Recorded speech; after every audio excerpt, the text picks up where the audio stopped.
আসসালামু আলাইকুম ওয়া রাহমাতুল্লাহ।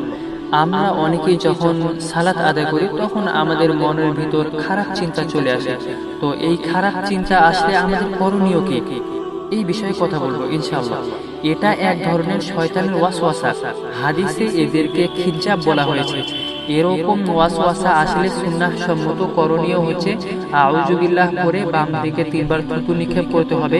উসমান ইবনু আবুল আস রাদিয়াল্লাহু আনহু নবী সাল্লাল্লাহু আলাইহি ওয়াসাল্লাম এর নিকট এসে বললেন, হে আল্লাহর রাসূল সাল্লাল্লাহু আলাইহি ওয়াসাল্লাম, শয়তান আমার সালাত ও কিরাতের মধ্যে বাধা হয়ে দাঁড়ায় এবং সবকিছুতে গোলমাল বাঁধিয়ে দেয়। তখন রাসূলুল্লাহ সাল্লাল্লাহু আলাইহি ওয়াসাল্লাম বললেন, এটা এক প্রকারের শয়তান যার নাম খিনজাব। যে সময় তুমি তার উপস্থিতি বুঝতে পারবে তখন আউযু বিল্লাহ করবে। তার অনিষ্ট হতে আল্লাহর কাছে আশ্রয় চেয়ে তিনবার তোমার বাম পাশে থুতু ফেলবে।